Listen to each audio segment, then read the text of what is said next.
মানিকচকে নাবালিকা ছাত্রীকে শ্লীলতাহানির ঘটনায় 1 মাস অতিক্রম হলেও অভিযুক্তকে গ্রেপ্তার না করে শুক্রবার বিকেলে মানিকচক থানায় অবস্থান বিক্ষোভ কর্মসূচি ডেপুটেশন মালদা জেলা বিজেপির মহিলা মোর্চার মালদা জেলা বিজেপি নেতৃত্বে।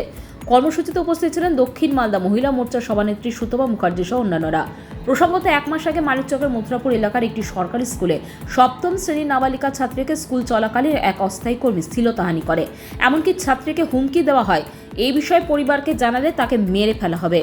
ঘটনার একদিন পর বিষয়টি নাবালিকা পরিবারকে জানালে পরিবার মানিকচক থানায় লিখিত অভিযোগ করে সেই কর্মীর বিরুদ্ধে, কিন্তু সেই ঘটনায় নাবালিকার গোপন জবানবন্দি নেওয়া হলেও অভিযুক্তকে গ্রেপ্তার করেনি পুলিশ বলে অভিযোগ পরিবারের। সেই ঘটনার পরিপ্রেক্ষিতে আজ মানিকচক থানায় কর্মসূচি গ্রহণ করে বিজেপির মহিলা মোর্চার নেতৃত্ব। এই বিষয়ে দক্ষিণ মালদা মহিলা মোর্চার জেলা সভানেত্রী সুতপা সেনগুপ্ত বলেন, আমরা এই বিষয়ে মানিকচক থানার আইসিকে বহুবার আবেদন জানিয়েছি। তিনি শুধু 2 দিন সময় চেয়েছিলেন, তবে সেই 2 দিন এখনও শেষ হয়নি, তাই বাধ্য হয়ে আজ কর্মসূচি গ্রহণ করলাম। এরপরও পুলিশ যদি অভিযুক্তকে গ্রেপ্তার না করে তাহলে রাস্তায় নেমে আন্দোলন হবে। রাজ্য জুড়ে মহিলাদের উপর অত্যাচার হচ্ছে কেন? পুলিশ প্রশাসন জবাব দাও। মহিলাদের উপর অত্যাচার হচ্ছে কেন? পুলিশ মন্ত্রী জবাব দাও। মহিলা মুখ্যমন্ত্রী থাকা সত্ত্বেও মহিলাদের উপর অত্যাচার হচ্ছে কেন? পুলিশ মন্ত্রী জবাব দাও। আমরা এই আন্দোলন জারি রাখবো। 24 ঘন্টার মধ্যে শাস্তি চাই দোষীর। আর আমরা এটাই বলে যাচ্ছি আইসি সাহেবকে, যাতে আগামী দিনে আমাদের এই মহিলা মোর্চাকে মানিকচকের থানার দ্বারস্থ না হতে হয়। আপনারা একটু অ্যাক্টিভ হন, তৎপর হন। আপনাদেরও লজ্জা হওয়া উচিত। বারবার আমরা মহিলা হয়ে এই থানার দরজার সামনে বসে বসে আপনাদের মুখের সামনে আপনাদেরকে এইভাবে তৎপর হতে বলে যাচ্ছি। আপনাদেরও লজ্জা হওয়া উচিত। আপনারা একটু আপনাদের শহরে আপনাদের অঞ্চলের মহিলাদের একটু সুরক্ষার জন্য একটু তৎপর হন। ছিল যে তুমি যদি বলো তাহলে তোমাকে কিন্তু আমি মেরে ফেলবো। তবুও মেয়েটি সাহস করে, যে একটি মেয়ে সাহস করে বাড়িতে বলেছিল গার্জিয়ানকে, কিন্তু তারপরে তারা বাবা মা পুলিশের দ্বারস্থ হয়েছিল। তারপরে পুলিশ আইসি সাহেব বলেছিল 2 দিনের মধ্যেই ধরা হবে, ধরা পড়েনি। তারপরে ওনারা আমাদের মহিলা মোর্চার কাছে এসেছিল, মহিলা মোর্চার কাছে জানিয়েছিল। আমরা সবসময় মহিলাদের পাশে থাকি, পাশে কাজ করি, এসব কাজে আমরা সবসময় মানুষের পাশে থাকি। তারপরে আমরা এসেছিলাম, তখন উনি বলেছিলেন যে হ্যাঁ 2 দিনের মধ্যে, আবার উনি আমাদেরকেও 2 দিনের দায়িত্ব বলেছিলেন। কিন্তু আমরা দেখছি দিনের পর দিন চলে যাচ্ছে, কিন্তু 2 দিন আর কমপ্লিট পুরো হচ্ছে না। এখনও পর্যন্ত দোষী ধরা পড়েনি।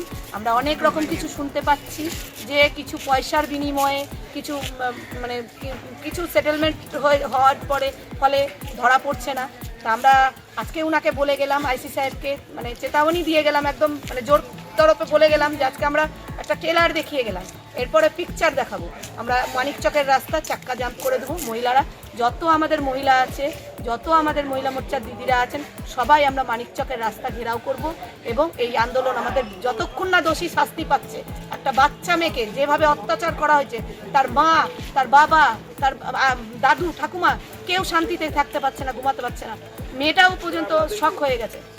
সেই কারণে আমরা এরপরে বৃহত্তর আন্দোলনে যাব। সময়সীমা বেঁধে দিলেন?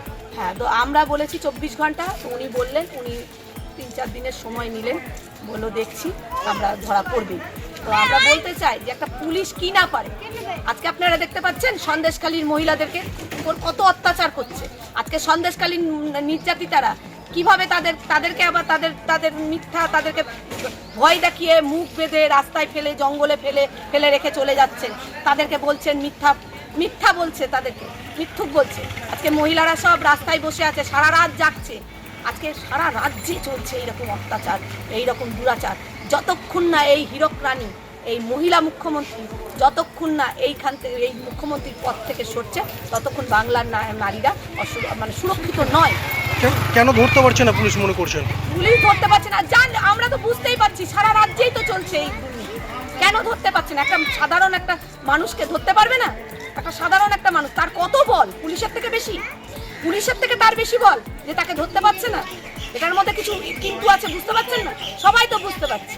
তবু আমরা বলে গেলাম, আমরা এখনো পর্যন্ত তার পুলিশের উপর আশ্বাস রাখলাম, রেখে তাকে বলে গেলাম, তাকে ভালো মতো আমরা এবার বুঝিয়ে দিব যে মহিলারা কিভাবে লড়াই করতে পারে। একটা মহিলা, একটা বাচ্চা মেয়ের উপর যে অত্যাচার হয়েছে, তার প্রতিবাদে আমরা রাস্তায় নামবো, বৃহত্তর আন্দোলনে নামবো। আমরা চাক্কা জাম করে দেবো মানিকচকে, বলে গেলাম। Bureau news, Bangla Times.